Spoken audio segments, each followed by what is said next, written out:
Hi friends, Kalyani $777 রান্নাঘরের পক্ষ থেকে সবাইকে জানাই স্বাগত। আজকেও আমি আপনাদের সঙ্গে শেয়ার করতে এসেছি ইলিশ মাছের মাথা দিয়ে রাজমার ডাল রেসিপি। খুবই ভালো লাগে এই রেসিপিটি। তো দেখতে পাচ্ছেন আপনারা, সেই মাছের মাথাটা দিয়ে আমি রান্না করেছি, ইলিশ মাছের মাথা দিয়ে। তো এর জন্য রাজমাটাকে আমি সারা রাত্রের জন্য ভিজিয়ে রেখেছিলাম। ভিজিয়ে রাখার পরে তারপরে ওর খোসাটা ইজিলি ছাড়ানো যায়। এর থেকে আমি আস্তে আস্তে করে খোসাটা ছাড়িয়ে নিচ্ছি। এভাবে সারা রাত্র ভিজিয়ে রাখার পরে খুব সুন্দরভাবে এর থেকে খোসা সেরে যাচ্ছে।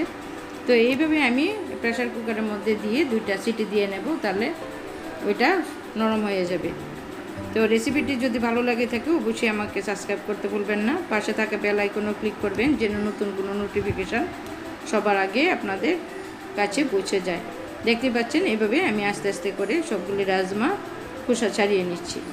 তো ঠিক আছে, এখন অন্যদিকে আমি আরেকটা পাত্র বসিয়ে দেব।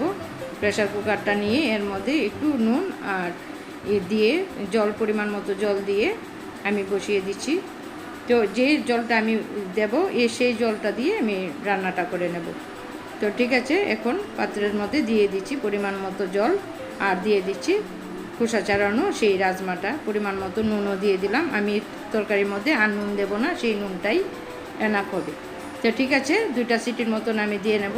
তো রান্নাটা আমি একটু নরমই করব, আপনারা চাইলে সিটিটা কম দিয়েও করতে পারেন। তো নিয়েছি একটা ইলিশ মাছের মাথা, ওইটাকে ভালো করে ধুয়ে ফ্রেশ করে নিলাম। এখন একটু তেলের মধ্যে ওইটাকে ভেজে নেব, লালচে করে ভেজে নেব। তারপরে আমি রান্নাটা করে নেব সেই মাছের মাথাটা দিয়ে। তো এইভাবে উল্টে পাল্টে হলুদ নুন দিয়ে আমি ভেজে নিচ্ছি এটাকে। দেখতে পাচ্ছেন আপনারা, এই ইলিশ মাছের মাথা দিয়ে এই ডালটা খেতে খুবই সুস্বাদু হয়। তো আমি এর আগে আরেকটা রেসিপিও দেখিয়েছি সেই রাজমা দিয়ে, রুই মাছের মাথা দিয়ে। এর মধ্যে আমি সবজি অ্যাড করেছি, কিন্তু আজকে এর মধ্যে আমি কোনো সবজি অ্যাড করব না। আলু আর টমেটো কোনো কিছুই আমি দিচ্ছি না, শুধুমাত্র মাথাটা দিয়ে আমি রান্নাটা করে নিচ্ছি। হয়ে গেছে আমার সেই মাথা ভাজাটা। এখন আমি তুলে নিচ্ছি এটাকে। এখন এই পাত্রের মধ্যে আমি রান্নাটা করে নেব। সামান্য পরিমাণে সরিষার তেলও অ্যাড করে নিচ্ছি এর মধ্যে। যে তেলটা আছে ওই তেলেই আমি রান্না করে নিচ্ছি।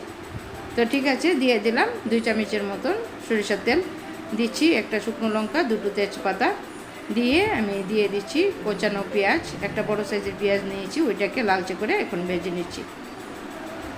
একটা কাঁচা লঙ্কাও দিয়ে দিলাম।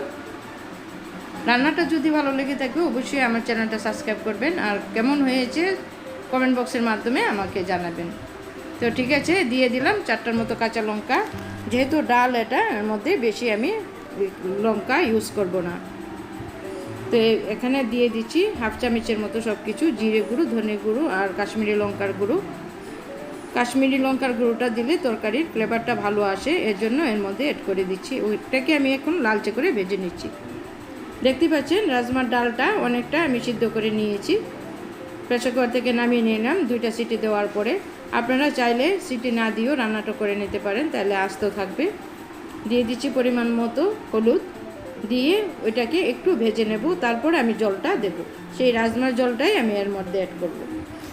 তো এই রান্নাটা খুবই সুস্বাদু হয়, আপনারা খেয়ে দেখতে পারেন। আমি যেভাবে রান্না করেছি সেই রেসিপিটি আপনাদের সঙ্গে শেয়ার করছি। তো ঠিক আছে, সেই ডালের জলটা আমি এখানে দিয়ে দিলাম। এখন কতক্ষণ সময় রান্না হতে দেব, দিয়ে দিচ্ছি। রান্নাটা অনেকটা হয়ে গেছে, 10 মিনিটের মতন দিয়ে দিলাম মাছটা। এখন মাছটা দিয়েও আমি 10 মিনিটের মতো রান্না হতে দিচ্ছি। যতক্ষণ এর থেকে বলক উঠবে ভালো করে, ততক্ষণ পর্যন্ত মনে রাখবেন ওটা হয়নি। তো ঠিক আছে, তরকারিটা আমার হয়ে গেছে, আর বেশি সময় লাগবে না রান্না হতে। তো কেমন লাগলো অবশ্যই কমেন্ট বক্সের মাধ্যমে জানাবেন। পাশে থাকার জন্য ধন্যবাদ। এভাবে যদি আমার সাথে সাপোর্ট করেন তাহলে আমি আরও নতুন নতুন রেসিপি দেখাতেও উৎসাহ পাবো। তো ঠিক আছে, পাশে থাকার জন্য ধন্যবাদ। নতুন বন্ধুদের সাবস্ক্রাইব করার জন্য অনুরোধ রইল। ধন্যবাদ।